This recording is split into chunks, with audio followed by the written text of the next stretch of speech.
commencer ce panel, cette table ronde, en rappelant que tout de même, au niveau politique, nous avons quelques chefs d'État et de gouvernement qui ont pris position en faveur de ce projet d'armée européenne. Emmanuel Macron, Angela Merkel, Pedro Sanchez, Jean-Claude Juncker, le président de la Commission européenne, mais également Viktor Orban, qui se sont tous déclarés à un moment ou à un autre favorables à l'idée d'une armée européenne. Mais pour autant, sommes-nous certains qu'ils parlent tous de la même chose? L'armée européenne qui est souhaitée par Pedro Sanchez, le socialiste qui est à la tête de l'Espagne, est-elle exactement la même que l'armée européenne que Viktor Orban appelle de ses voeux? Probablement pas. Et lorsque Emmanuel Macron et Angela Merkel parlent d'armée européenne, ont-ils exactement la même conception de la raison d'être et des finalités d'une telle armée? Vous voyez, ce sont autant de préalables qu'il convient de lever, autant d'ambivalence qu'il faudra résoudre si on veut avancer sur le chemin de cette armée européenne. Et c'est l'ambition de ce panel de contribuer justement à lever certaines de ces ambiguïtés.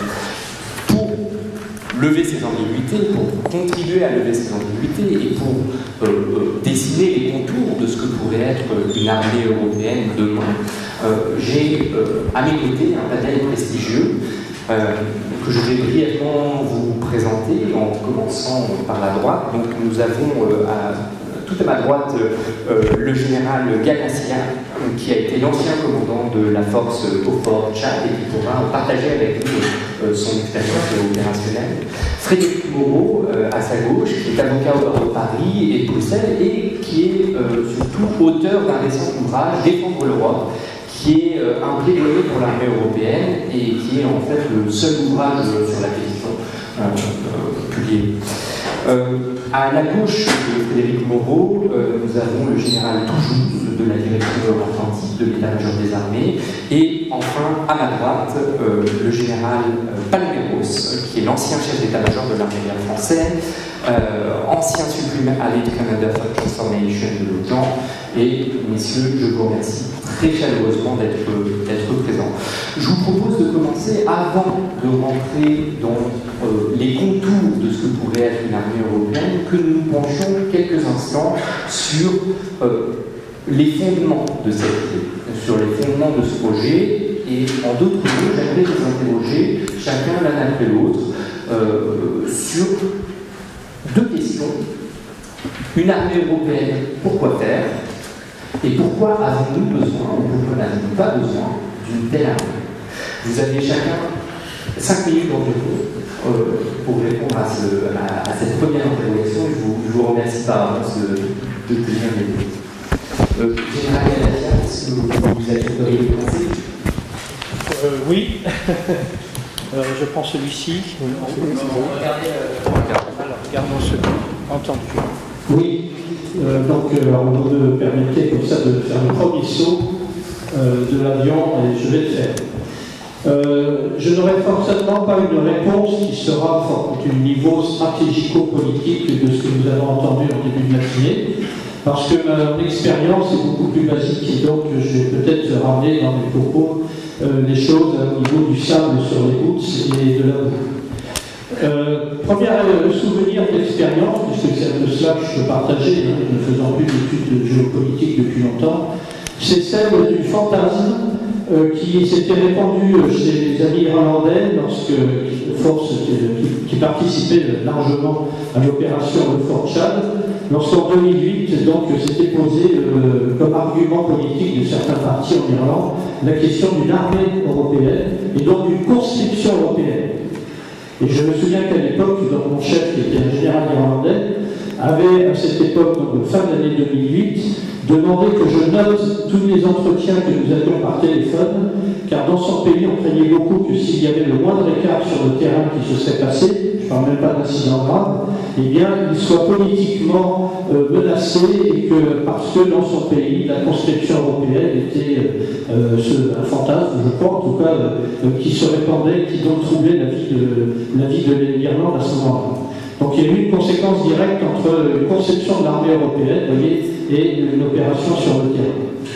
Le deuxième élément de réponse que je pourrais peut-être donner, c'est celui l'image, alors je ne vais pas faire la comparaison autant en européenne, ne vous inquiétez pas, je ne tomberai pas là-dedans, mais en fait, de fait, en Afrique, en tous les cas, il y a une question d'image, et c'est parce que nous arrivions avec une force dite européenne et des drapeaux européens que nous avons pu, je crois, nous installer au Tchad et en Centrafrique pour l'opération que je détaillerai probablement un tout petit peu après, de protection des civils face au Darfour, alors que si nous étions venus, je suis persuadé, avec un drapeau dit otanien, il aurait été certainement impossible de se placer face au Soudan, quand on se souvient de la réaction de M. Bachir à notre déploiement, et même peut-être au Tchad, même malgré les relations ou avec les relations que nous avions avec M. Béki. Donc cette histoire d'image, elle est aussi sur un plan opérationnel, j'ai bien dit que c'était mon niveau de propos, extrêmement importante. La deuxième partie de votre question, c'est avons-nous besoin d'une telle armée? Je ne me permettrai pas de répondre par oui ou par non, honnêtement. Mais en revanche, encore une fois, au niveau que je peux avoir, oui, la France avait besoin qu'il y ait une force européenne pour pouvoir, dans sa politique en Afrique, avoir une capacité de déploiement qui ne soit pas autonome, qui ne soit pas sur sa seule charge, pour pouvoir soit, à l'époque, on en parlait, se désengager quelque peu. Les choses ont pu évoluer, bien entendu. À l'époque, c'était il y a 10 ans. Enfin, à l'époque, c'était un souhait de chercher à se désengager et donc une vision plus européenne, une présence plus européenne que française en Afrique soit déployée. Donc je pense que le besoin, même s'il a évolué dans les apparences, existe toujours, ne serait-ce que sur un plan financier, voire aussi diplomatique et géopolitique. Et puis deuxième besoin, probablement, c'est celui, parce que c'est comme un continent pour lequel je passe encore beaucoup de temps à suivre et à étudier, pour l'Afrique. Je pense qu'en Afrique, on ne pourrait pas déployer les forces de l'OTAN, et donc on aura toujours besoin, on aura de plus en plus besoin, même si on ne le fait pas en ce moment, de déployer d'autres forces. Et donc, notamment, l'Europe est capable d'être acceptée, de se déployer et d'agir, puisque nous avons fait au moins une fois.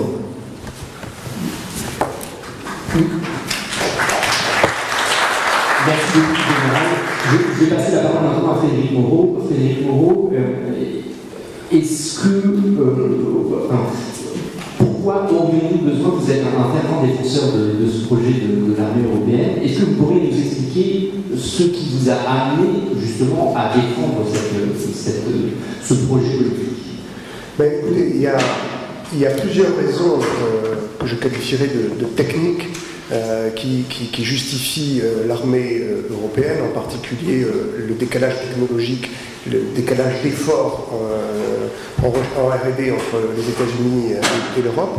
Mais si je devais donner une raison, et une seule, pour laquelle il faut absolument avoir cette armée européenne, je dirais tout simplement, et j'étends mon propos au-delà de la défense, tout simplement parce que l'Europe en a besoin, c'est une condition de survie pour préserver son unité. Voilà.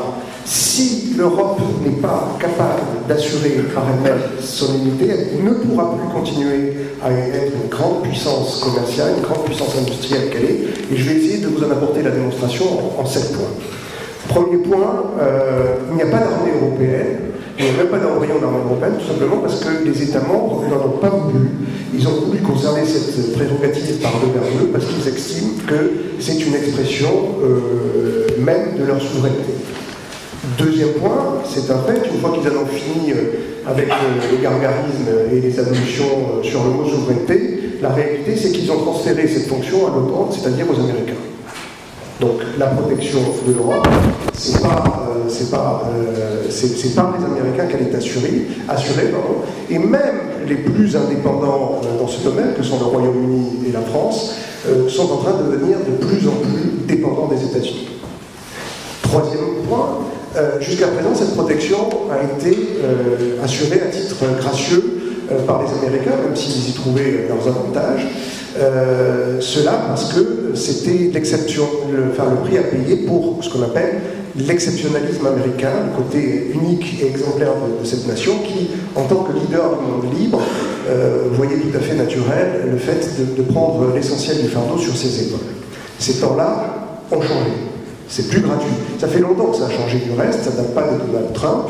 Tout le monde se souvient à Bruxelles du discours de Rumsfeld. N'en déplaise à notre ministre Florence Parly, qui a eu le cran et le courage et le panache de dire aux Américains que la clause de l'Alliance ne s'appelait pas l'article 5, mais s'appelait l'article F-35. Malheureusement, ça fait très longtemps que ça s'appelle l'article F-35, et ce n'est pas les Belges qui ont été les premiers à acheter du F-35. Bon. Aujourd'hui, on va beaucoup plus loin, c'est-à-dire que non seulement il faut acheter des équipements américains, mais il y a une lettre comminatoire du sous-secrétaire d'État que vous trouverez sur le blog B2 de notre ami Nicolas Grouvéret, qui est tout à fait comminatoire et qui dit, grosso modo, il faut que les Américains aient accès au Fonds européen de défense et à la coopération structurée permanente. C'est un peu comme si le DGA écrivait au secrétaire d'État américain pour lui demander d'assurer l'accès des entreprises européennes au fond de la DARPA. Voilà où on en est aujourd'hui. Quatrièmement, c'est pas le plus grave d'acheter ça. Le problème, c'est que les États-Unis ont, si vous allez aux États-Unis, une obsession stratégique qui est la Chine. Alors, si vous allez aux États-Unis, vous allez entendre 3 mots: China, China, China. Donc, ils ne supportent pas l'idée que les Chinois soient en train de leur ravir la place du leadership mondial, et ils se sont mis dans une compétition stratégique avec la Chine. Le problème pour nous, c'est que dans cette compétition avec la Chine, il faut cavalier seul. C'est-à-dire qu'ils estiment ne pas avoir besoin des Européens, ni technologiquement, ni économiquement, ni militairement. Voilà. Ils estiment que nous sommes depuis longtemps de mauvais alliés, des alliés déloyaux, des profiteurs, de mauvais guerriers. Et donc, c'est pas la peine de s'embarrasser avec ces Européens qui sont même pas foutus d'assurer leur propre protection. Et donc, Donald Trump est en train de faire quelque chose qui est potentiellement dévastateur pour l'Europe. C'est-à-dire qu'il est en train de lier les questions commerciales, la négociation commerciale avec l'Europe, avec la négociation sécuritaire.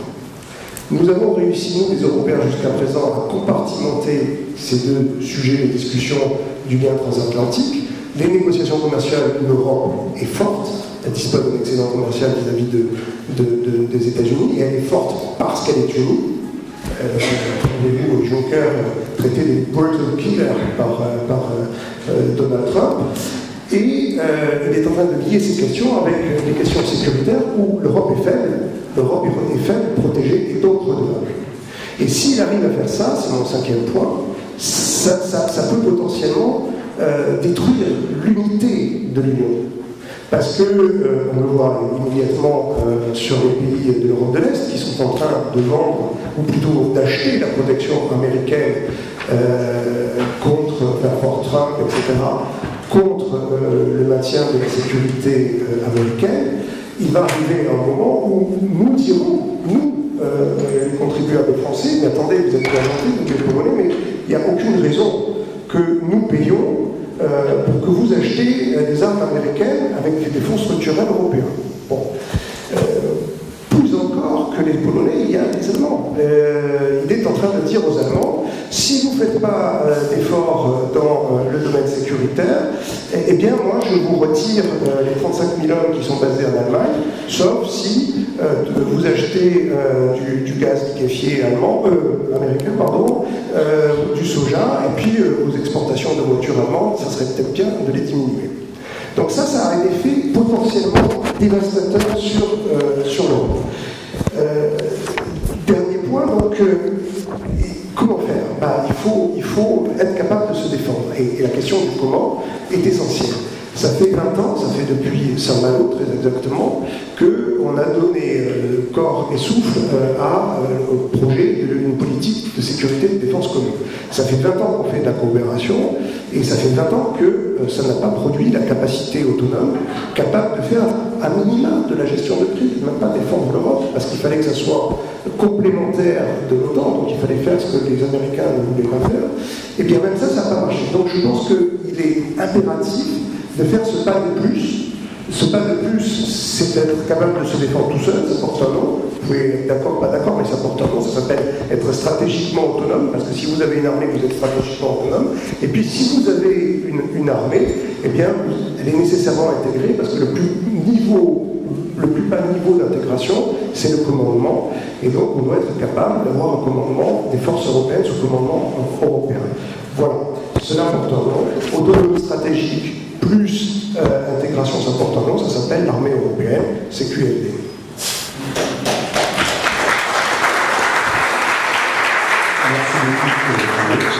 Général Toulouse, il est apparu dans l'intervention télé que le contexte actuel, et notamment le contexte des relations transatlantiques, comptait beaucoup en tout cas pour Frédéric Moreau, sur la nécessité de développer une armée européenne. Est-ce que vous partagez ce point de vue ou est-ce que vous y apporteriez quelques nuances? Davantage de quelques nuances, je vais apporter un autre éclairage. Voilà. Donc le premier point, pour répondre un peu à vos deux principales questions, pourquoi faire et d'autre part en a-t-on besoin, je voudrais pour ma part intervenir sur deux sujets principaux. Qu'est-ce que sont aujourd'hui les armées des Européens? Et caractériser ce qu'elles sont aujourd'hui, ça nous donne un peu une notion de comment les Européens les voient sur la question pourquoi faire.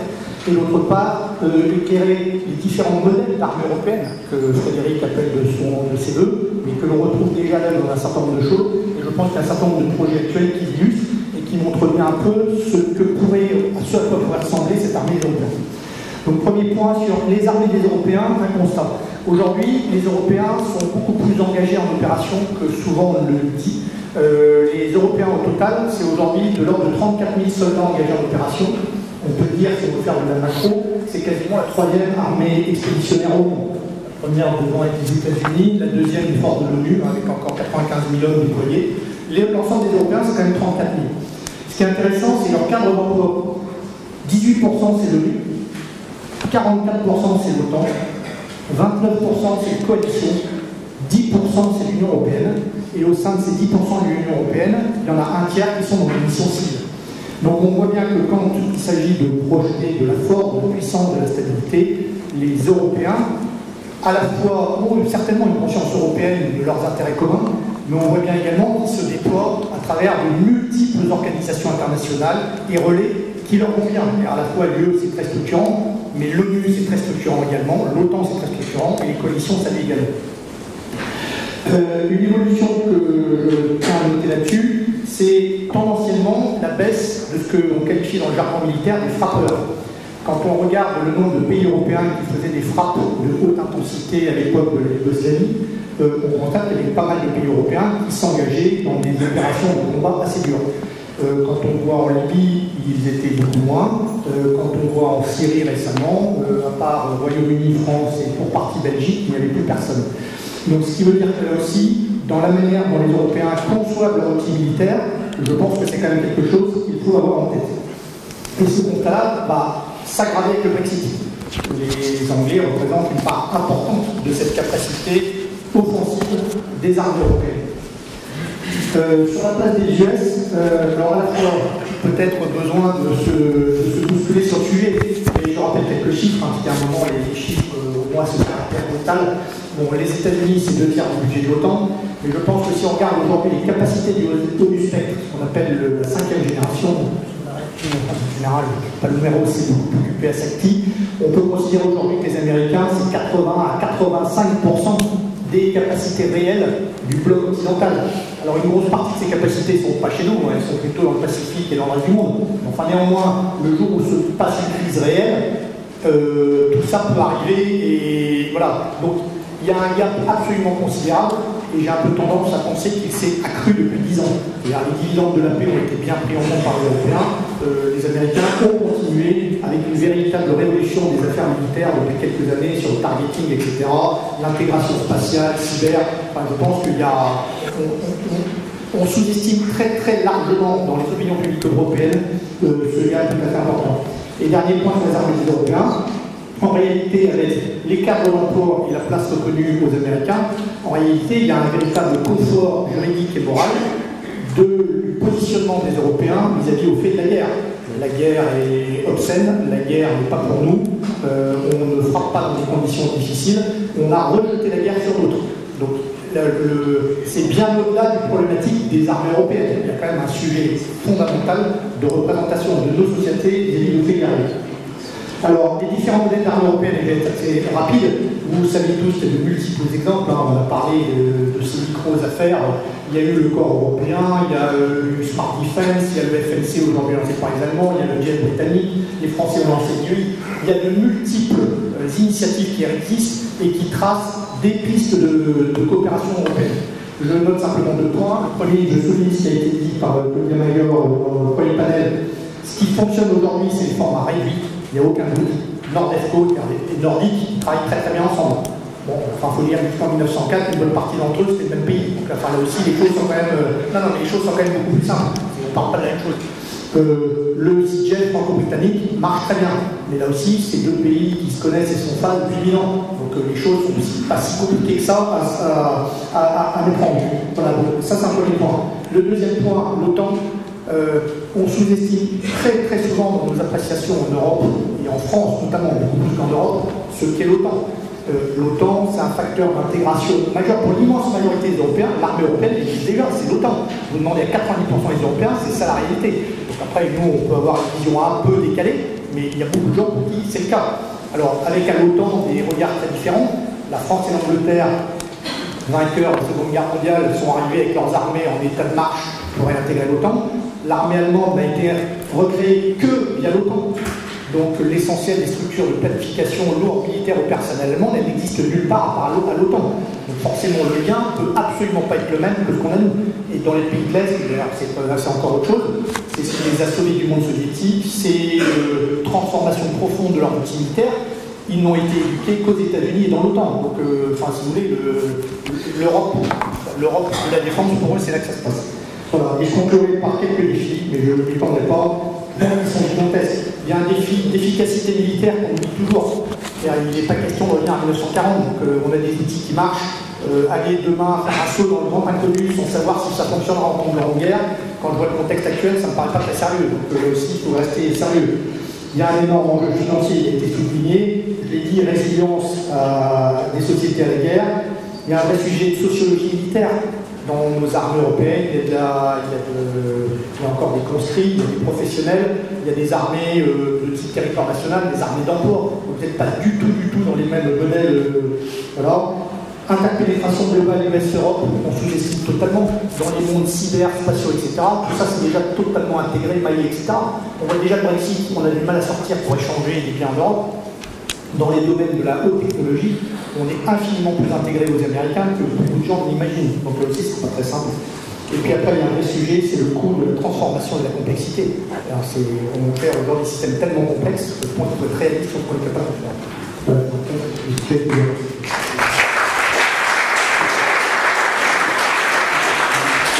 Merci beaucoup, mon général. Je vais donner la parole au général Méros et je voudrais rebondir sur ce que avançait le général Toulouse. Pour certains de nos amis, il apparaît que l'armée européenne existe déjà, c'est l'OTAN.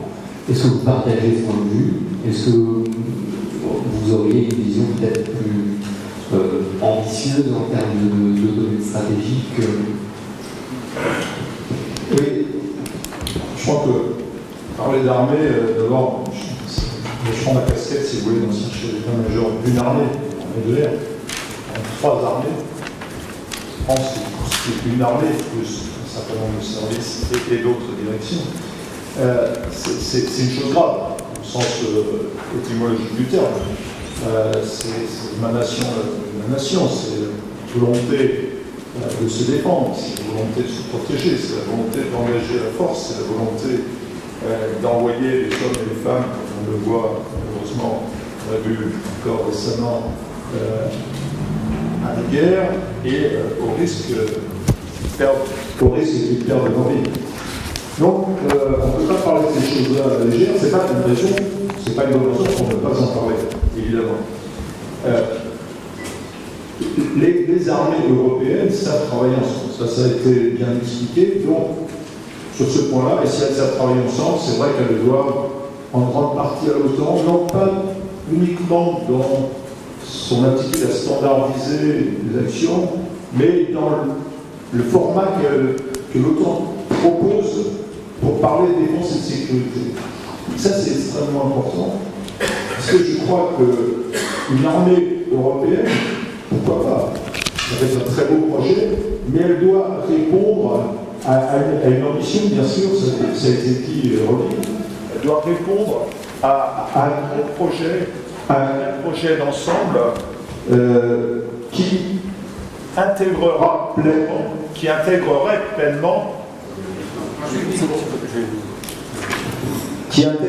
pleinement cette dimension de défense. Or, aujourd'hui, ce n'est pas le cas. Et je voudrais commencer par là parce que c'est le point de départ indispensable. Comment intégrer le projet de défense dans son ensemble au sein de l'Union européenne, au sein de l'institution et même au sein des États membres. Moi, j'ai été frappé de voir la disparité de comportement des présidents et des chefs de gouvernement lorsqu'ils sont à la table de l'OTAN, à laquelle je participais, et lorsque je savais, j'entendais parler de ce qu'ils faisaient autour de la table de l'Union européenne, quand rarement ils parlaient de défense, ce n'était pas les mêmes.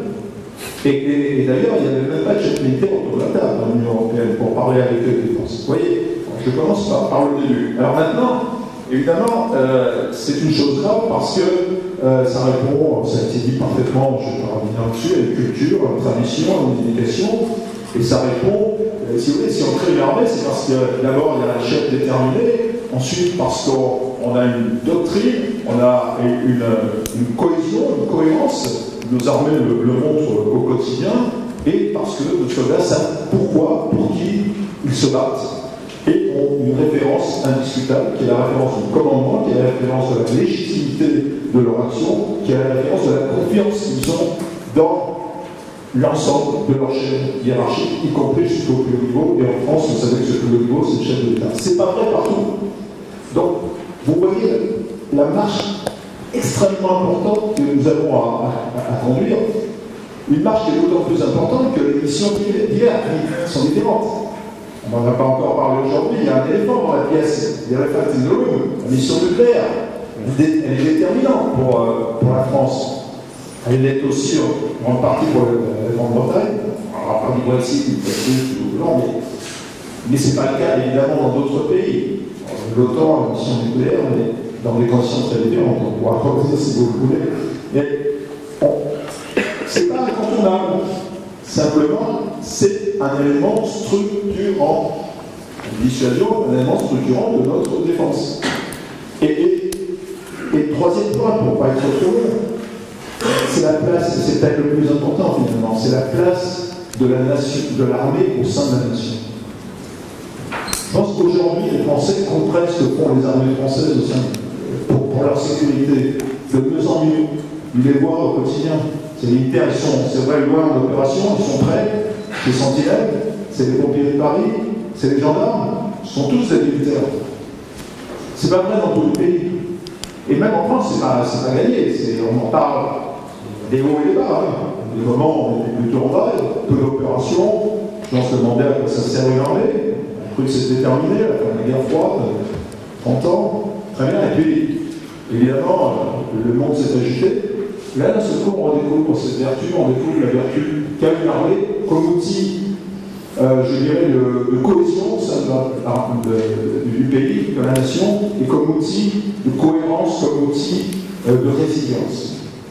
Et ça, si on veut vraiment construire une armée européenne, il va falloir le faire au sein de l'Union européenne. C'est pas impossible, mais ça amène à se poser ces questions de fond et à être conscient, à avoir une conscience et une explication claire de ce qu'est le projet européen. L'armée, c'est consubstantiel, c'est régalien. Donc on ne peut pas en parler en le dissociant, et je reviendrai dans mon discours de clôture, en dissociant d'autres domaines qui sont tout aussi stratégiques. C'est pas pour ça que c'est pas possible. Moi, j'ai commandé des hommes et des femmes qui venaient des 28 pays de l'OTAN. C'est possible, ils ne sont pas tous la même culture, ils n'ont pas tous la même capacité, mais on le prend en compte. Et on arrive à les faire travailler parce qu'ils ont une motivation, parce qu'ils reconnaissent un chef, parce qu'ils savent ce qu'on leur demande. Et c'est ça l'enjeu. Et bon, ma conclusion, c'est oui, une armée européenne, commençons par le début, c'est-à-dire intégrons vraiment l'esprit de défense, et pas uniquement le fonds de défense, c'est très bien tout ça, le fonds de défense, l'esprit de défense, et donc une organisation digne de ce nom au sein de l'Union européenne.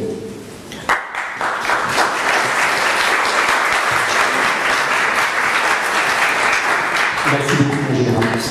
Ce qui est intéressant, c'est qu'aujourd'hui, quand on parle d'armée européenne, tout le monde entend armée de l'Union européenne.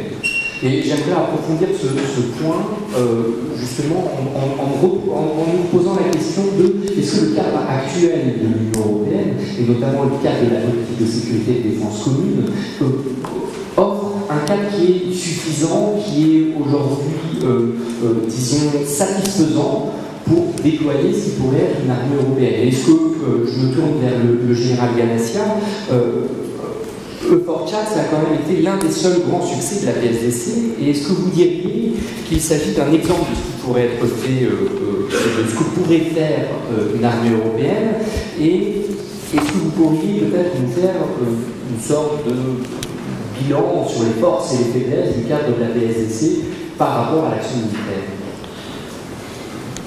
Je vais prendre le micro, même si on m'entendrait, mais bon, sans doute. Merci. Alors, réponse à votre question, oui, c'est un excellent exemple, bien entendu. Mais plus sérieusement, je crois que c'est un bon exemple pour plusieurs raisons que je vais vite détailler. La première, je finissais ma petite intervention tout à l'heure en disant que pour la France, c'était probablement un besoin d'avoir cette capacité d'intervention sous format européen. Et je l'écrivais en m'orientant vers l'Afrique. Les pays qui nous ont accompagnés sur ce terrain, aussi au Tchad, venaient tous pour des besoins très différents les uns des autres et ont trouvé dans ce cadre européen une bonne raison de venir. Alors, je ne parle pas du contexte particulier qu'il y avait d'intervenir en Afrique avec un général français, mais je me rappelle que donc, nos amis polonais qui avaient une forte culture militaire otanienne venaient justement pour en acquérir un peu une autre, et voir en tout cas ce que ça donnait dans un cadre européen, que nos amis hollandais qui avaient une forte culture onusienne, eux, voulaient aussi voir quelque chose d'autre et donc s'intégrer dans une force qui aurait une autre culture militaire. Nos amis autrichiens voulaient s'ouvrir sur l'Afrique. J'ai noté aussi, alors nous avions des pays tiers, puisque vous voulez sortir un petit peu du cadre, il y avait des pays qui n'étaient pas encore européens, il y avait les Albanais, il y avait les Croates, il y avait les Slovènes, et j'ai même eu une escadrille d'hélicoptères russes. Donc vous voyez que des choses aujourd'hui bien entendu impossibles à concevoir, mais qui marchaient parce que les gens venaient pour faire quelque chose de particulier. Donc ça c'est la première bonne raison pour laquelle ça pourrait être un bon exemple. Dans les deuxièmes raisons, c'est qu'on n'en parle plus aujourd'hui. Je ne suis même pas sûr que dans la salle, tout le monde sait qu'il y a eu une opération de Euphor Chats en 2008-2009.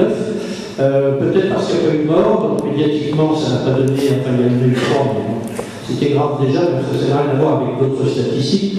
Et donc ce qui fait que médiatiquement on en a peu parlé, et pourtant c'est la seule qui est déployée aussi loin de ses bases, 3200 hommes, comparé avec les chiffres de Barkhane, on n'en est pas très très loin, pour une surface à contrôler qui faisait la moitié de la surface de la France. Donc dans l'utopie militaire, on était déjà en plein dedans, et pourtant il fallait quand même faire le travail.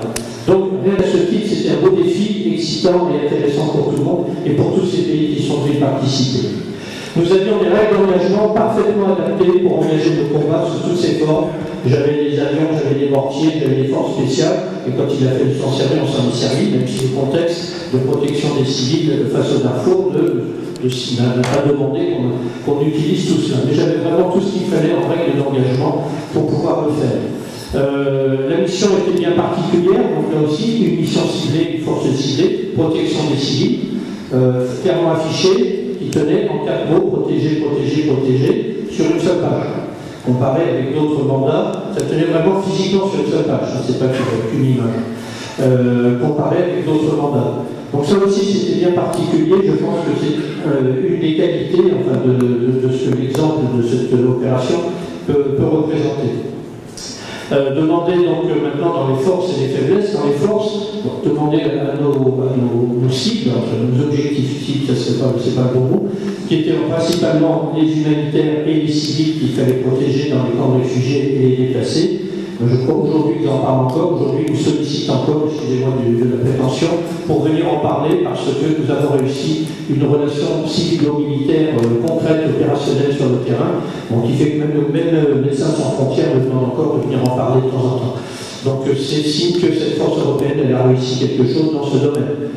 D'accord, c'était une force militaire, hein, la deuxième grande qualité peut-être que j'ai trouvée, ou force, c'est, alors enfin non, plutôt la deuxième réussite, c'est les Nations Unies, puisque après nous, une force des Nations Unies s'est déployée, qu'elle ne soit pas restée longtemps, c'est pour d'autres raisons, là aussi géostratégique et politique, mais en tout cas, au bout d'un an, c'était notre mandat, nous sommes partis en laissant les choses comme il fallait derrière, et en faisant une transition et une transmission de données, c'était le Bridging Operation, à nos amis des Nations Unies. Voilà aussi un cadre d'intervention, Bridging Operation, dans lequel on s'est, je ne crois, pas trop mal débrouillé. En tout cas, on a fait le travail comme on nous le demandait. Alors, dans les forces, j'ai retenu, encore une fois, je parle de mon niveau de commandant sur le terrain, la ligne directe que j'avais avec mon chef militaire, sans aucune intervention politique. Bon, même les autorités françaises me le reprochaient plus tard, parce que j'étais vraiment dirigé uniquement vers lui, et lui était en relation avec les autorités politiques, comment dirais-je, de Bruxelles, des capitales, des Nations Unies, etc. Donc je n'avais à référer qu'à lui, et c'était, je peux vous dire, pour un général sur le terrain, une très très grande facilité. Il y avait bien sûr un représentant politique pour toute cette opération. Il traitait avec mon chef, donc le général Nash, un général irlandais. Il venait me rendre des visites sur le terrain, mais je ne lui rendais pas compte. Donc je lui disais ce que je voulais lui dire. Moi, c'était le général Nash qui savait exactement ce que je faisais, ce que j'en pensais de ce terrain. Donc j'ai eu une immense liberté d'action sur le terrain. Je ne suis pas certain, mais je n'en ai pas l'expérience, que dans un autre cadre, j'aurais eu autant de liberté d'action. Peut-être une histoire de personne, la relation entre le général Nash et moi-même, mais en tout cas, son état-major OHQ, donc l'état-major d'opération, qui était situé comme par hasard à Paris, c'est une autre histoire, a très peu interféré sur mes opérations, et moi, donc sur le terrain, j'ai pu faire à peu près, non pas ce que je voulais, ce que je devais faire, en tout cas, je l'espère.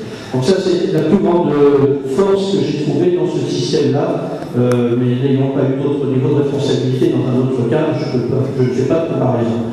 Alors, on recule les faiblesses. J'évoquerai peut-être cette mission induite par la relation particulière qu'il y avait dans cette opération entre une force européenne déployée pour la première fois dans un pays extrêmement lié à la France, qui l'est toujours, sur lequel une autre opération française était déployée, qui l'est toujours, et qui avait à sa tête un général français qui avait été demandé par le général le président de ce pays.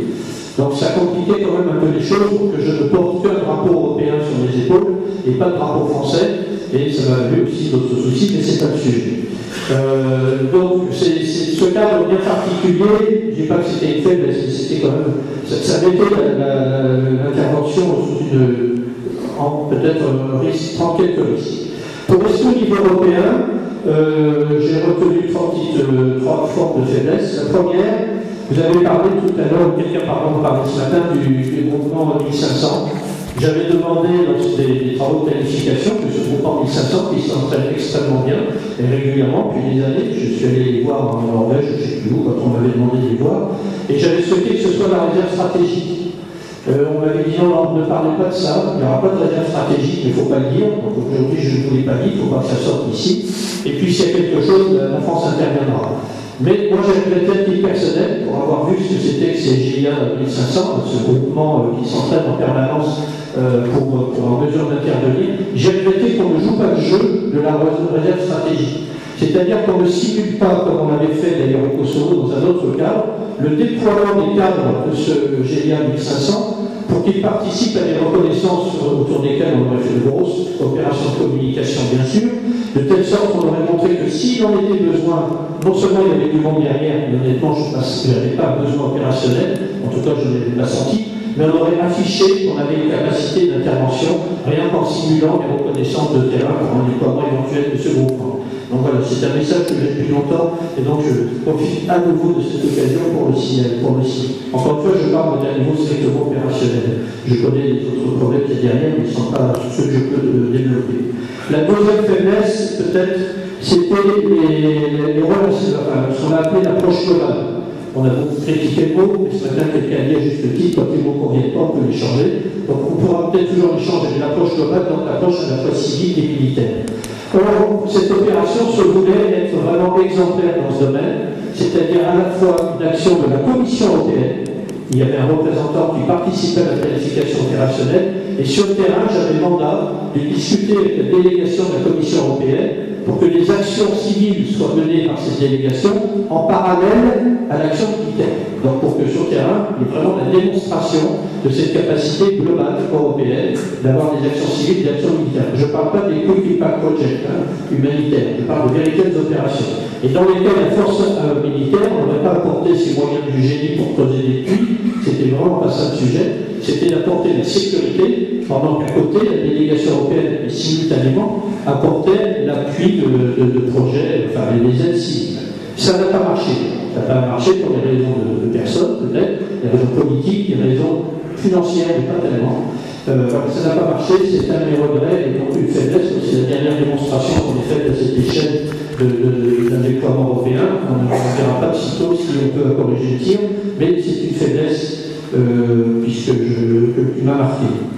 Et puis la toute dernière, je vais finir là-dessus, c'était peut-être sur le plan administratif et logistique, mais bon, je crois que les choses sont bien améliorées dessus. On a expérimenté beaucoup quand même.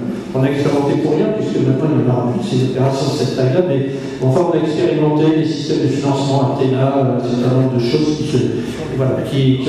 on a servi un petit peu de cobaye, mais tant mieux, peut-être qu'un jour on va servir, je n'en suis pas certain. Je ne suis pas sûr qu'à nouveau je commanderai une escadrille d'hélicoptères russes, mais enfin au moins je l'aurais fait. Merci.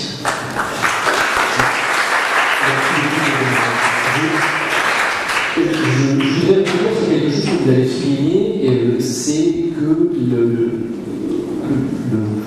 les cultures militaires différentes ne sont pas nécessairement un obstacle au succès d'un déploiement comme le déploiement d'une force comme a été la force déployée au Tchad. Et pourtant, ces questions de culture militaire, c'est quand même, et de culture militaire différente, c'est quand même un des principaux obstacles qui est le plus souvent identifié par les acteurs, par les observateurs, à disons, un effort d'intégration dans le domaine opérationnel militaire. Je voudrais tourner à ce sujet vers le général Toujoun, parce que, général, vous avez été l'un des artisans de l'initiative européenne d'intervention, dont précisément un des objectifs est de permettre, disons, qu'advienne un jour, alors à quel terme, une culture stratégique commune aux Européens. Et si l'idée est séduisante intellectuellement, il s'avère que cette initiative qui est relativement récente s'est déjà confrontée à un certain nombre de difficultés, notamment dans la perception qu'en ont les autres Européens. Et j'aurais voulu avoir votre retour à la fois sur l'importance pour vous de cette initiative européenne d'intervention dans justement la construction d'une culture stratégique commune, et en même temps sur les premiers retours qui ne sont pas tous positifs de la part de nos alliés européens. Alors, heureusement, il y a beaucoup de retours très positifs. Donc, concernant le projet IEI, donc, vous savez tous que c'est la part du discours du président de la République à la Sorbonne en septembre 2017. Et ça part d'un constat qui avait été fait précédemment en France. Le point de départ, si on pousse un peu les arguments, c'est de ne plus faire Serval ou Sangaris seul. Alors, je ne pars pas des conditions politiques pour faire Sangaris ou Serval seul, ça c'est un autre débat. Mais déjà militairement, que dans tous les cas, on soit capable de le faire assez naturellement. Alors, donc ça part d'un vrai besoin de responsabilisation des Européens, davantage que d'autonomie. Donc le sujet c'est celui de la responsabilité. Et au cœur, il y a donc tous les sujets de réactivité opérationnelle. Comment on peut être sûr que sur une crise donnée, on est capable de déployer des forces très rapidement aptes à agir. Alors il y a un sujet militaire et il y a un sujet politique derrière tout ça. Alors, à l'époque des études qui ont préparé le discours du président Macron, le but, ça a été donc de faire un panorama en Europe des pays qui avaient probablement cet ADN-là. On sait qu'il y a un certain nombre de pays européens, qui ont des armées tout à fait capables, mais très engagés sur leur propre protection du territoire national, qui traditionnellement agissent peu à l'extérieur. Et puis, il y a un certain nombre d'armées européennes qui sont de format extrêmement réduit et qui, pour l'essentiel, sont engagés précisément dans les missions plutôt type territoire national, ONU ou UE, et pas véritablement de volonté expéditionnaire. Voilà. Donc on s'est concentré sur ce panorama-là, avec la volonté initiale de démarrer avec un groupe réduit, parce que dans la mesure où il s'agit de démarrer une nouvelle culture, on ne peut pas le faire à 40 autour de la table. Voilà. Alors 4 domaines avaient été identifiés au départ: faire donc de l'anticipation stratégique, faire des planifications à froid, faire un certain nombre de mesures de soutien aux opérations, et d'autre part faire de la doctrine et du retour d'expérience. La pointe d'effort initiale, en réalité, c'est quand même la volonté politique. C'est-à-dire qu'on ne touche pas actuellement dans l'IEI le cœur de l'entraînement des forces. On considère que c'est largement fait par les nations, c'est largement fait par l'OTAN, c'est fait dans une certaine mesure également au sein de l'UE. Donc ce n'était pas pour nous le constat essentiel. Le constat essentiel, c'est si il n'y a pas de partage en anticipation stratégique d'une situation de crise, situation renseignement, connaissance de l'impact de cette crise sur les intérêts européens internes et au sein de chacun des pays de l'initiative, capacité de partager entre militaires, diplomates et politiques ce constat-là. Le jour où il y a une crise, il n'y a aucune raison qu'une décision puisse être prise dans des délais restreints. Or, les décisions vont très vite. Quand vous voyez le Serval, un lundi, on a découvert des colonnes djihadistes sur 2 axes en direction de Bamako. Le mercredi, il y a eu le conseil restreint. Le jeudi, les forces étaient prépositionnées. Le vendredi, ça commençait. Bon, donc voilà, il y a des moments où il faut être quand même capable de décider vite. Et donc, pour les Américains, après la chute de Mossoul, ça a été la même chose pour frapper Daesh. Voilà. Donc, ça, c'est quand même un constat extrêmement fort. Alors, ce portage concentré sur la décision politico-militaire, il est assez original. Il y a 2 autres projets que je trouve assez englobants en Europe aujourd'hui qui pourraient être comparables. Ce sont des pays, des gros pays qui poussent des dossiers particuliers. C'est le FNC poussé par les Allemands, mais là on voit bien qu'il s'agit de la mise en norme industrielle, partage de capacités, habitude de travailler au commun dans la vie de tous les jours, centré plutôt sur l'Europe, de manière préparation des forces, mais c'est pas du tout l'engagement. Et d'autre part, les Britanniques avec la JEF, qui eux sont dans une logique de réservoir des offres de forces prêts. Ils s'appuient sur essentiellement leurs alliés traditionnels de l'Europe du Nord, où là, vous avez l'équivalent d'une brigade de division qui est entraînée pour partir. Alors, les défis initiaux, pour répondre rapidement, c'est pas si simple que ça d'expliquer pourquoi un projet comme celui-là est exclusif. Là, c'est le débat qualité versus quantité. Il y avait des craintes sur le sens de l'intervention, voilà, qui forcément est très ancré dans la culture opérationnelle et stratégique française et britannique, moins chez un certain nombre de partenaires. Il y a une logique de crainte de suractivité. Aujourd'hui, les gens me disent, mais si je fais ça, pourquoi j'en ai besoin par rapport à ce qui existe à l'OTAN ou à l'UE? Si, quand vous mettez un nouveau produit sur le marché, il faut que ça serve à quelque chose, sinon ça sert, les gens ont beaucoup de choses à faire. Il y a eu forcément une petite compétition stratégique, c'est-à-dire notamment avec l'Allemagne, qui était à ce moment-là dans un processus politique extrêmement fort de consolidation de la CSP, etc. On a eu, à mon avis, pas totalement de la chance dans la concomitance des 2 agendas. Alors, bon, c'est ainsi, mais voilà. Donc ça peut nourrir les incompréhensions. Voilà. Et après, au sein de l'initiative elle-même, il faut bien articuler une partie haute qui est l'anticipation stratégique et une partie basse qui va être des vraies opérations. Ça ne sert à rien de faire du UI si demain on n'a pas davantage d'Européens capables d'agir efficacement en opération. Alors, je rappelle simplement les participants aujourd'hui, au Royaume-Uni, Belgique, Danemark, Pays-Bas, Estonie, Portugal, Espagne, Allemagne, Finlande. L'Italie a décliné. Oui, la France, bien sûr. L'Italie a décliné et il y a l'intérêt d'un certain nombre de pays qui commencent à frapper à la porte, notamment l'Europe du Nord. Alors, pour conclure, qu'est-ce qui marche? On a découvert, depuis que cette initiative a été lancée, un fort consensus sur le besoin d'accroître leur culture stratégique commune et de faire davantage d'anticipation commune. Alors vous allez me dire, mais pourquoi ça existe à l'OTAN ou à l'UE? Oui, mais à l'OTAN ou à l'UE, vous faites de l'anticipation à 27 ou à 28. Donc vous partagez quand même moins de choses. Il y a quand même des sujets de confiance, il y a des sujets de partage d'informations. Il y a une équation, il y a une courbe linéaire extrêmement simple. Plus vous êtes autour de la table, vous échangez renseignements. Donc vous échangez très très bien à 2, plus difficilement à 3. À 4, ça devient compliqué, plus vous baissez, voilà. Une dizaine de pays de confiance en Europe, on peut faire un certain nombre de choses. 28, 29, un autant ou mieux, bon, les choses qui sont très très bien, mais vous ne faites pas tout de la même façon. Voilà. On a des véritables zones d'intérêt commun et qui ne sont pas véritablement couvertes par les organisations actuelles.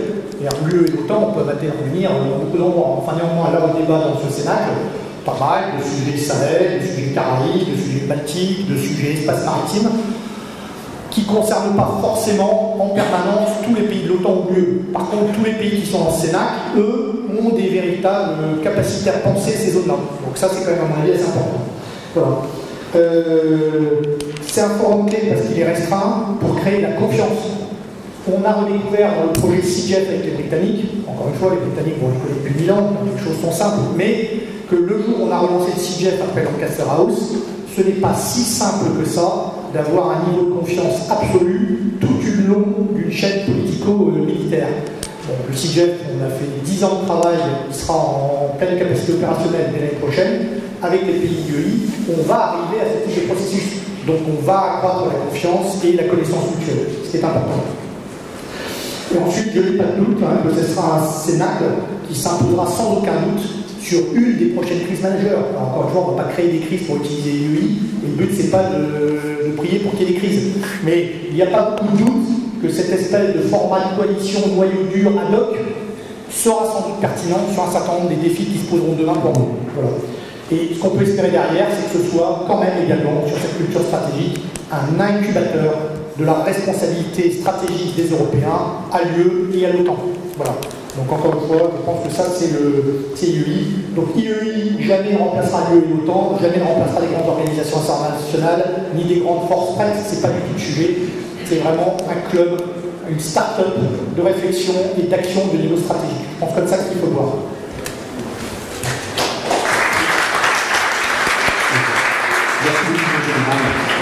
Vous avez dit que l'UE n'a pas vocation à remplacer l'UE et l'OTAN, et pour autant, il y a un autre élément dans la pièce, pour reprendre votre expression générale Palméros, c'est justement cette coexistence de l'UE et l'OTAN à l'heure justement où l'Union européenne essaie de renforcer, en tout cas, ses ambitions en matière de défense. Et j'aimerais revenir sur votre expérience de Safety, et vous avez beaucoup travaillé, notamment à assurer un rapprochement et la meilleure coopération possible entre les structures de l'Union européenne et de l'OTAN. Quel avenir voyez-vous pour cette coopération? Et l'autre éléphant dans la pièce, c'est des États-Unis. Quelle attitude des États-Unis vis-à-vis d'un projet potentiel d'armée européenne? Oui, alors, oui, dans les bases, on verra l'an prochain. Mais oui, c'est vrai que moi je vais vous parler de mon expérience personnelle, c'est ce que je peux faire de mieux ce matin pour être assez rapide. Quand j'ai pris ce commandement de la transformation, c'est assez, je dirais, prospectif, visionnaire de voir créer ce commandement en 2003, je ne reviendrai pas sur les conditions. C'est-à-dire qu'il faut, dans une institution politico-militaire comme l'Alliance Atlantique, il faut effectivement une instance qui soit capable de poser des choses et de regarder l'avenir et de préparer l'avenir. Il ne peut pas prédire l'avenir, mais elle a une responsabilité pour le préparer. C'est un peu ça la transformation. Et dans ce vaste portefeuille que comprend la transformation, de la stratégie jusqu'à des questions de normes, de standards, d'innovation, de coopération, de partenariat, c'est passionnant. Assez prenant aussi. Il y a une question qui m'a effectivement arrosé. Personne ne m'a donné les clés de la transformation, si vous voulez, parce que ça n'existe pas. Donc vous ne pouvez pas demander ni au chef d'État, ni au Conseil Atlantique Nord de dire voilà, vous allez transformer votre processus. Donc vous faites un peu vous faites votre idée. Moi, parmi les priorités qui ont été fixées, parce que c'est comme ça que je fonctionne, je dis cette question centrale de savoir faire travailler quelque part l'OTAN d'un côté et l'UE. On ne parle pas des mêmes entités. Il y a un parallélisme des formes qui n'est pas tout à fait le bon, mais peu importe. Simplifions. Ça, pour moi, j'étais fier d'être un général français à la tête de ce commandement. J'étais aussi fier d'être européen à la tête d'un commandement de l'OTAN. Et c'était la première fois d'ailleurs qu'il y avait un général européen à la tête d'un des commandements stratégiques de l'OTAN. Ce n'était pas le premier, mais c'était la première fois que ça se faisait. Et donc, ce rapprochement de ce qu'on pourrait faire de mieux, l'idée c'était créons des synergies. On n'a pas je sortais moi-même, j'étais à table arménienne, je savais qu'on ne pouvait pas se disperser, qu'on n'avait pas le droit, que c'était un devoir de converger, que c'était un devoir d'essayer de peser au maximum au sein de cette alliance pour que eh bien, la vision, la culture et les objectifs européens tels que je pouvais les percevoir, ils n'étaient pas là non plus exprimés très clairement, puissent prévaloir. Il n'y a pas de raison que nous n'ayons pas d'idée, nous ne puissions pas influer sur la manière de faire la guerre, d'autant plus que du côté américain, alors là je dissipe tous les fantasmes, et d'ailleurs je ne suis pas seul à l'avoir constaté, quand vous allez au Pentagone aujourd'hui, j'en parlais avec le général Mercier qui nous succédait, le général Panatel qui est en ce moment, vous avez à peu près 5 ou 6, notamment une dizaine de personnes, n'est-ce pas, en général, qui parlent de l'OTAN. Et encore, on ne sait pas vraiment tout ce que c'est. Ce n'est pas une préoccupation permanente l'OTAN pour les Américains. L'OTAN, c'est un machin de 29 pour eux, un machin de 29 pays où il faut obtenir le consensus en permanence, il faut expliquer ce qu'on fait, ils n'aiment pas forcément ça, et puis il faut accepter que les autres aient leur voix et puissent émettre des opinions différentes. C'est pas comme ça qu'on vend des F-35, c'est pas comme ça qu'on impose quoi que ce soit. Donc, soyons un petit peu plus lucides par rapport. Le vrai poids, je ferme la parenthèse, mais il est important, le vrai poids des Américains dans l'OTAN, c'est ce qu'ils apportent dans la composante nucléaire de l'OTAN. Ça, c'est la question stratégique. On y reviendra. Et tout ce qu'ils apportent, effectivement, dans le domaine stratégique. Toutes ces capacités du haut du spectre, on a du mal à gérer. Donc, une fois que j'ai dit ça, moi, je me suis dit, où est-ce qu'on peut apporter le plus de synergie entre ces deux organisations? Les capacités, oui, on peut. Il y a un processus de développement de capacité dans l'OTAN qui est très abouti, et si on le fait partager, il y a des sensibilités, des confidentialités, il faut faire sauter ces hauts, mais il y en a un point fondamental, c'est les hommes et les femmes. La préparation opérationnelle des hommes et des femmes vers leur métier. Et c'est là-dessus qu'on s'est concentré, ça s'appelait la Connected Forces Initiative, peu importe. Mais c'est dit, il faut qu'on redonne, c'était en 2009, il faut qu'on redonne de l'énergie à cette préparation opérationnelle. Et là, on a recréé des exercices ensemble. Le premier exercice ensemble que l'OTAN a mené en tant que tel, c'était un exercice qui s'est déroulé dans le sud de l'Europe. Et qui avait 3 pays leaders, c'était l'Espagne, l'Italie et le Portugal. Et ça, si ce n'est pas européen, et une préoccupation majeure, tournée vers le sud. Vous voyez, on a réussi à proposer quelque part, et pourtant c'était en même temps, si je veux dire, que l'Ukraine. Donc il y avait un grand tropisme à regarder vers l'Est. Ben, je peux vous assurer que cet exercice, on en a tiré des enseignements pour faire travailler, certes au sein de l'OTAN, mais les Européens ensemble. Bien sûr, les synergies qui sont dégagées, les unités travaillant ensemble sur le terrain. Récemment, l'exercice qu'on avait imaginé, parce qu'on fait un exercice majeur tous les 3 ans au sein de l'OTAN, ça c'est nous qui l'avons inspiré, c'est un exercice de défense collective. D'emblée, nous avons, et moi ça a été mon souci, nous avons impliqué les partenaires que sont la Suède et la Finlande dans un exercice de défense collective qui se situait au nord de l'Europe, au large de la Norvège, qui s'est déroulé à l'automne dernier. Ça aussi, c'est un impact direct pour les Européens. Bien sûr que c'est l'Alliance Atlantique, mais quand vous avez ces pays-là qui réfléchissent ensemble, et je soutiens pleinement l'initiative stratégique, l'initiative européenne d'intervention, parce que je crois qu'il faut commencer par le début, et ça c'est un très bon début, et bien quand on crée les conditions pour ces pays-là de travailler, de se poser bonnes questions au niveau politique, et surtout au niveau très concret, et ils demandaient que ça, M. Desmagnans. Qu'on ne dise pas que ça n'a pas une vocation européenne, à partir du moment où vous avez tous ces pays européens qui travaillent ensemble, certes, sous un drapeau, mais autant, peut-être, mais ils apprennent à travailler ensemble. Donc tout ça est un accord. Après, il y a d'autres sujets, effectivement, c'est le rôle des États-Unis, j'en ai déjà un peu parlé, le rôle des États-Unis est aussi fort que celui qu'on veut bien leur laisser. Lorsque les 22 pays, aujourd'hui c'est 22, peut-être 21, parce qu'on n'en sait rien, 21,5, pays européens sont autour de la table de l'Alliance, rien ne leur interdit d'amener des solutions en commun. Et on les a incités. Moi, je démarchais des ambassadeurs, c'était mon métier, pour aller essayer de les convaincre qu'ils pouvaient faire des choses intéressantes ensemble. L'affaire de 2%, je peux vous dire que ça demandait de l'effort et d'aller voir les Européens en leur disant si vous ne faites, ça se fait le cas, si vous ne décrétez pas, si vous n'arrivez pas à fixer une norme, un jour, ça c'était un peu prémonitoire, il y a quelqu'un, un président américain, Trump était assez loin à cette époque-là, qui va vous imposer beaucoup plus. Donc fixez-vous au moins une norme pour répondre à la question de Gordon Cherry, qui a été poussée depuis Eisenhower par les Américains. Donc là aussi, et certains pays européens, finalement, c'est pas complètement idiot.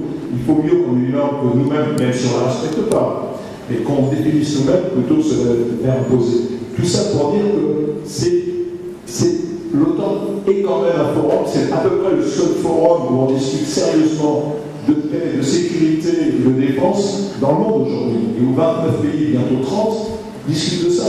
Quand les chefs d'État de l'OTAN se réunissent, j'en ai fait partie, j'ai fait partie de ces forums, ils ne parlent pas que des questions purement otaniennes. Ils abordent toutes les questions de sécurité. En 2014, ils parlaient de la montée en puissance de Daesh, aussi bien de l'Ukraine, aussi bien d'autres questions de désarmement et de prolifération nucléaire.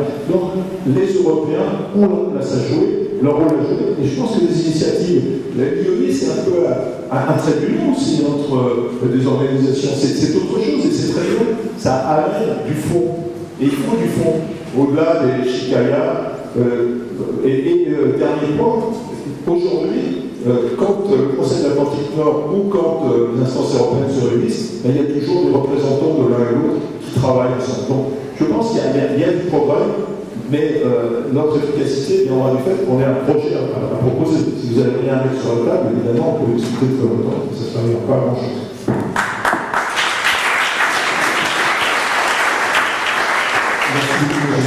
Avant d'ouvrir la discussion avec notre audience, je voudrais me tourner vers Frédéric Moreau, donc ardent défenseur, je le rappelle, du projet d'armée européenne qui souhaite aller au-delà de la coopération vers l'intégration. Et je voudrais en fait vous interroger sur la faisabilité de ce projet, notamment sa faisabilité dans le temps et de sa faisabilité à court terme. Et en fait, je voudrais vous interpeller à partir de l'exemple de la PESCO, qui devait être une avant-garde et qui aujourd'hui est inclusive et modulaire, et dont vous critiquez le manque d'ambition. Est-ce que justement cette coopération structurée permanente, inclusive et modulaire, n'est pas la démonstration que l'armée européenne ne peut pas être autre chose qu'un projet à long, voire à très long terme? Alors, oui, évidemment, c'est un projet à long terme. Bon, c'est un projet d'autant plus à long terme que pour l'instant, il fait peur. Bon, il fait peur parce que, justement, c'est quelque chose de nouveau. Et c'est surtout la somme de toutes les peurs. Je l'ai dit tout à l'heure, l'armée européenne, dans son essence, si on met de côté les fantasmes du bataillon finlando-portugais, c'est essentiellement deux choses, c'est l'autonomie stratégique et l'intégration.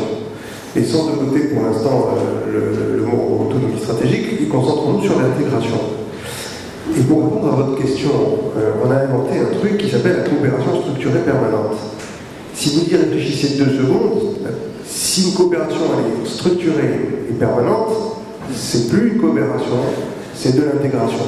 Et c'est parce qu'on ne voulait pas utiliser le mot d'intégration qu'on a inventé ce truc qui était incompréhensible des seuls criminologues de la défense européenne, qui s'appelle la coopération structurée permanente. J'ai un souvenir cuisant en tant que jeune administrateur, enfin en tant qu'administrateur du Sénat, j'étais plus jeune, d'un sénateur qui est dans la salle aujourd'hui, à qui j'avais proposé de faire proposer de mettre en œuvre la coopération structurelle permanente. Il m'avait dit mais n'importe quoi, moi je vais voir mes électeurs, il n'y en a pas un qui comprend ce que c'est que la CSP, mais si c'est ça tout ce que tu as proposé, c'est pas la peine. Je me suis pris, comme on dit dans le métier, je m'en suis pris. Bon, il avait raison, parce que CSP, personne ne comprend ce que c'est, PSDC comprend, personne ne comprend ce que c'est, pas plus que le FEDEF, machin, que PESCO, bon, voilà. Armée européenne, vous allez dans la rue, vous allez voir, tout le monde y mettra un petit peu les avis qu'il souhaite sur ce porte-manteau, mais au moins tout le monde comprend de quoi il s'agit. Bon, alors, la coopération structurée permanente, oui, c'était de l'intégration. C'est en 2 mots, c'est un processus capacitaire destiné à constituer cette capacité opérationnelle dont les Anglais et les Français ont rêvé. Et c'est bien ce mot intégration qui fait peur. Mais si on y réfléchit bien, je vous invite à taper le mot commandement militaire intégré sur Internet. Qu'est-ce qui va tomber? L'OTAN. Tout le monde a peur de l'intégration, l'État souverain, etc. Mais nous sommes déjà intégrés, le général Toulouse en a apporté la démonstration. Il a dit lui-même. Le problème, c'est que nous sommes intégrés aux Américains. Oui, on ne veut pas s'intégrer entre Européens parce qu'on veut rester souverain, mais on est intégré aux Européens, et si on ne s'intègre pas aux Américains, pardon, et si on ne s'intègre pas aux Américains, on va être intégré aux Chinois. Bon. Quand nos amis britanniques écrivent dans leur livre blanc de 2015, je cite dans la page 56 du livre blanc de mémoire, quand ils parlent des alliés, notre objectif, la capacité à interopérer avec les forces américaines est au cœur de notre planification de défense. C'est écrit noir sur blanc dans le livre blanc britannique. Qu'est-ce qu'ils disent? Ils disent qu'ils sont intégrés à l'armée américaine. C'est leur objectif de planification de défense. Voilà. Quand 80% de notre renseignement dans nos opérations spéciales au Sahel dépendent des Américains, nous sommes intégrés à l'armée américaine, qu'on le veuille ou non. Si on est obligé de partir de Syrie parce qu'ils ont décidé de partir de Syrie, on est intégré. Donc, voilà. Et tous les exemples qui ont été pris ce matin, soit opérationnels comme Nortesco, comme le CGF, etc., sont des débuts d'intégration. MBDA est l'exemple type avec Airbus, mais plus encore qu'Airbus, de ce qui marche. Pourquoi? Parce que c'est intégré. C'est quoi l'intégration? L'intégration, c'est quatre choses. C'est d'abord planifier ensemble, ce qui revient à poser la question du pour faire quoi? Une armée européenne pour faire quoi? Et là, je rejoins tout à fait le professeur Howard. Il faut poser cette question. Est-ce que c'est pour faire la CSTP, la gestion de crise extérieure de l'Union? Non, ça ne va pas marcher. Il faut qu'on participe à cette défense européenne. Bon. À cette protection de l'Union. Il a tout à fait raison. Comment on fait? Avec qui? Dans quel cadre? Je crois qu'il a tout à fait raison de dire qu'il faut le faire non pas contre l'OTAN, mais avec l'OTAN. Et beaucoup ont dit l'armée européenne existe déjà, c'est l'OTAN. Vous avez tout à fait raison. Le problème qui me gêne, moi, c'est que le commandement suprême des forces, il n'est pas européen, il est américain. Et vous ne faites pas d'illusions. Si jamais il y avait un conflit majeur en Europe, il va prendre ses ordres directement du bureau ovale de la Maison-Blanche. Et quand le Brexit aura lieu, s'il a lieu, son adjoint, le Dissacchio, sera britannique. C'est-à-dire que les deux commandements opérationnels de l'OTAN seront aux mains d'États qui ne font pas partie de l'Europe. Et moi, en tant qu'Européen, ça me choque. Voilà. Mais si vous dites ça aux généraux, ils diront « Ah, mais ne menons pas des combats qui sont déjà perdus d'avance, surtout ne disons rien, tout va bien, laissons aux Anglais le Dissacchio. » Bon, très bien. Donc, cette intégration, il faut la regarder en face. C'est la somme de plusieurs éléments. C'est planifier ensemble. Qu'est-ce qu'on peut faire ensemble? Quel type d'outils militaires? C'est ce que j'ai fait dans le livre. Il faut prendre les questions en séquence. On ne peut pas traiter un problème aussi simple que ça sans en décomposer les éléments. Pour faire quoi? Avec qui? Dans quel cadre? Et sous quelle forme? Voilà. Donc pour faire quoi? Est-ce que c'est la défense de l'Europe? Oui, si c'est la défense de l'Europe, il faut le faire dans l'OTAN. Donc déjà, vous avez une réponse. Bon. Avec qui? Tous les pays ne voudront pas nécessairement. Alors, il y a l'inclusivité qui ne sera pas possible, et puis il y a l'avant-garde qui ne marche pas. On s'est déjà cassé les dents sur l'avant-garde. Je voudrais apporter une petite précision au professeur Ross. Moi, je ne défends pas l'idée d'avant-garde. Elle a été interprétée, elle est morte, l'idée d'avant-garde. Elle a été interprétée par nos amis européens comme étant une Europe à deux vitesses. Donc n'y revenons pas. Essayons de prendre des leçons de nos échecs. Non, ce que je propose, c'est l'Eurogroupe. L'Eurogroupe de défense, c'est quelque chose qui, idéalement, recouvrirait la frontière de l'Eurozone. C'est-à-dire que ce sont des pays de l'Eurozone. Donc on est à mi-chemin entre tout le monde, ça j'y crois pas, en tout cas pas tout de suite, et puis l'avant-garde, j'y crois pas non plus. Au fond, cet Eurogroupe de défense, c'est celui qui avait été proposé dans le rapport des sénateurs Reiner et Gauthier et Pintat en 2013. Donc, à une différence près, c'est que dans l'avant-garde, telle qu'elle est sur la coopération structurée permanente, les décisions continuent à se prendre à l'unanimité, puisqu'on est dans un cadre intergouvernemental. Alors que dans le groupe de défense, et ça répond un peu à la question comment, je préconise que les décisions se prennent, au moins pour tout ce qui n'est pas opérationnel stricto sensu, c'est-à-dire en droit et droit, que les décisions se prennent à la majorité qualifiée. Et si pas la majorité qualifiée, au minimum le consensus. Et encore mieux le consensus -1. Qu'on ne me dise pas que c'est pas possible, puisque c'est le cas de l'OTAN. Vous savez que dans l'attribution des cibles capacitaires du NATO Defense Planning Process, il y a un mode de décision qui s'appelle le consensus -1. C'est-à-dire que si un pays ne veut pas remplir sa cible capacitaire, eh bien, on peut le mettre en minorité et dire que je le ferai moi-même. Je suis trop. Bon, donc je m'arrête. Je termine parce que, voilà, je suis de ceux qui pensent que les utopies d'aujourd'hui font les projets de demain et plutôt les rêves de demain et les projets d'après-demain, pour répondre à la question de la temporalité. Je crois qu'en matière d'armée européenne, on se pose la mauvaise question. On se pose la question, est-ce que c'est possible? Et alors là, tout le monde dit, ah, non, c'est pas possible. Mais si elle tourne. La bonne question, c'est pas est-ce qu'elle est possible, c'est est-ce que c'est souhaitable? Parce que si c'est souhaitable, alors on trouvera un chemin. S'il existe une volonté, on trouve toujours un chemin.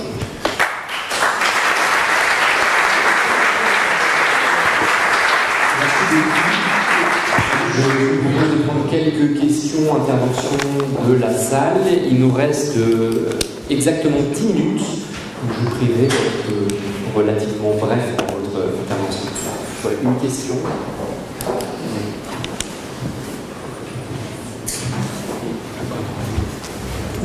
Oui, j'aimerais adresser une question au général d'Alliance. Pour moi, vous avez fait un constat absolument fondamental, c'est qu'il fallait être d'accord sur le projet européen. Pour vous, je vais vous demander, qu'est-ce que ça pourrait faire? Lorsqu'on dit plus européen, qu'est-ce qu'à votre avis on pourrait écrire? Je vous propose qu'on prenne 2 ou 3 questions. Et alors, j'en vois une ici. Il y avait une question au fond aussi. Général Lévesque, en ce qui concerne la coopération structurelle permanente, c'est un sujet que j'ai pensé longuement. L'esprit était bien de créer un certain groupe de pays capables de répondre aux missions les plus exigeantes. C'est le terme même de l'armée. Ce n'est pas du tout ce qui s'est passé, puisque les 25 pays ne sont pas tous en mesure de répondre aux missions les plus exigeantes. Alors, est-ce que l'initiative européenne lancée par le président Macron ne pourrait pas remplacer justement ce manque, cette dérive de la coopération structurelle permanente? Et on va prendre une dernière question. Voilà.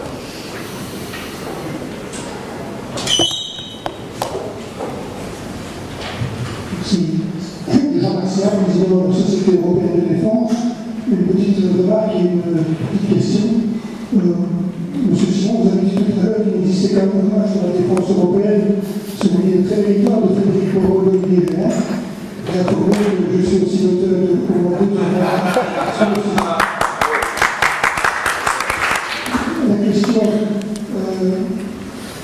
pensez-vous, au sein du panel, il semble réellement possible de répondre à la question posée pour M. Simon, une armée européenne quoi faire, sans disposer d'une structure qu'on pourrait appeler les États-Unis d'Europe. Donc on revient à la question du projet. Je vous propose peut-être Général Valméros de commencer, puisque vous avez fait interpeller. Et je vais vous demander aussi, étant donné le temps qui nous reste, de conclure chacun d'un mot. Évidemment, poser la question la plus délicate, la plus sensible, qui plus est à l'heure des élections européennes. Il faut quand même un certain nombre à s'intéresser à ces élections sur le fond. Je ne suis pas sûr que se dégage, c'est un peu facile comme je m'en excuse, se dégage un vrai projet européen dans ce qu'on voit dans ce montant. C'est un petit peu gênant, mais je pense. Louis Gauthier l'a bien exprimé, je l'avais exprimé cet après-midi aussi. C'est fédérer en quelque sorte les énergies, fédérer était l'esprit fédéré, fédérer les Européens sur un avenir commun.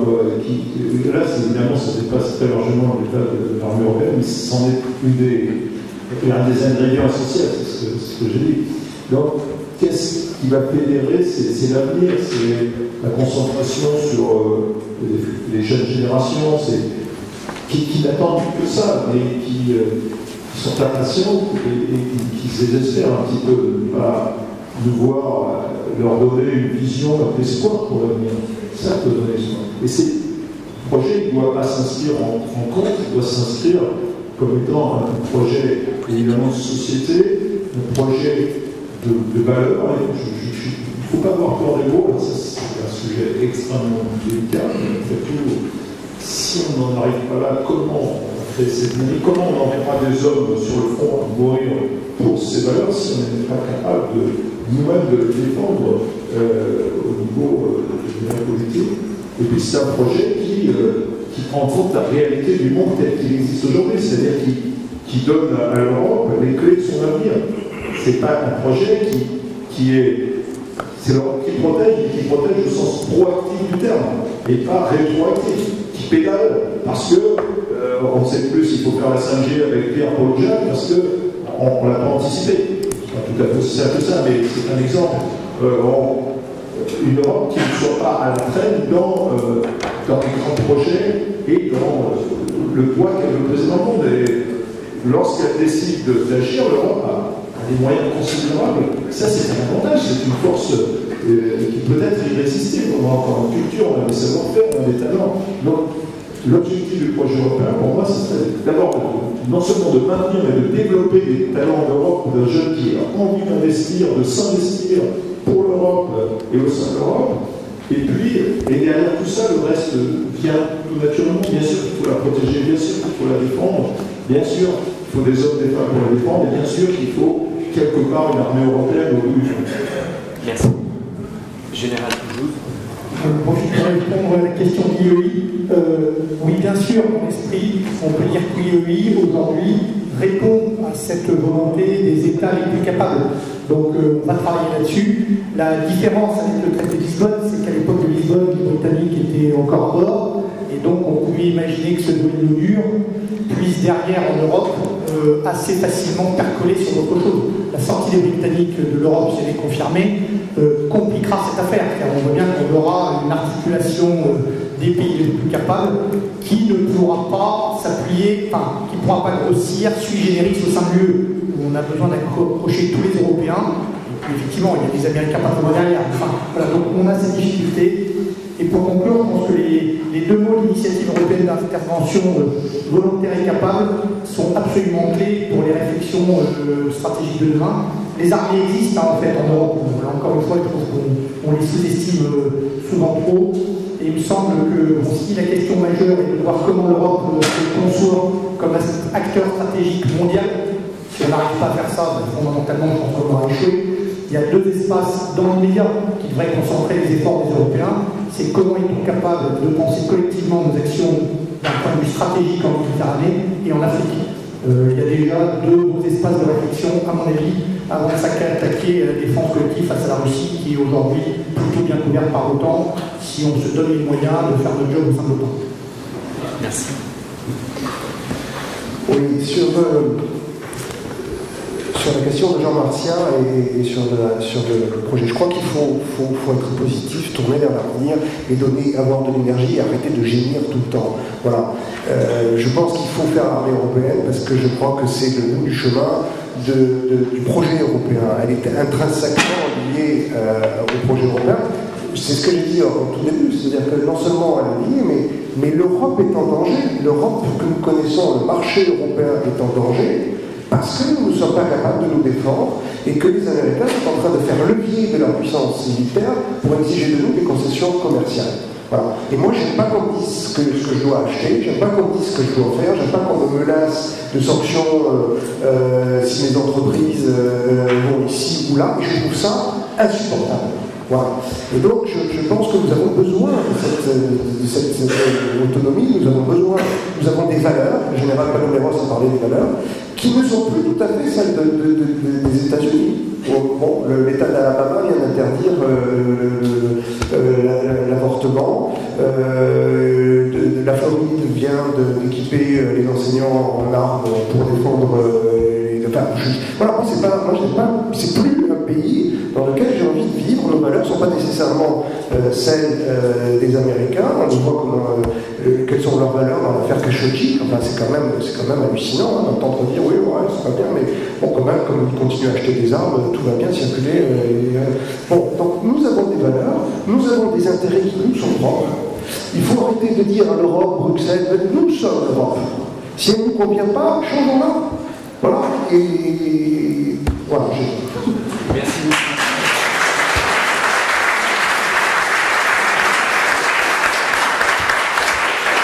En général, vous avez le dernier mot. Oui, alors à la limite, il aurait fallu que je commence parce qu'on va redescendre alors qu'on était monté à des altitudes en général qui me dépassaient un petit peu. Donc moi je finirai simplement alors, en disant que moi j'étais extrêmement fier d'être un général français désigné pour porter le drapeau européen.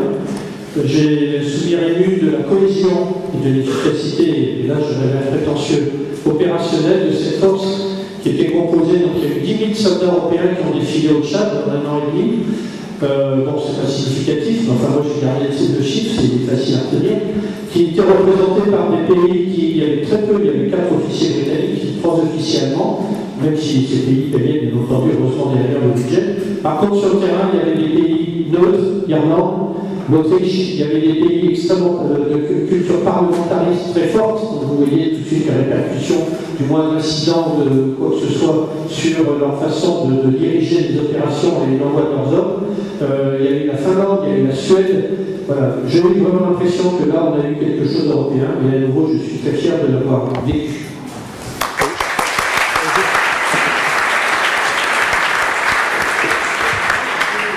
Je pense que c'était la conclusion parfaite. Soyons fiers d'être français et européens. Merci beaucoup, messieurs, d'avoir participé à ce panel.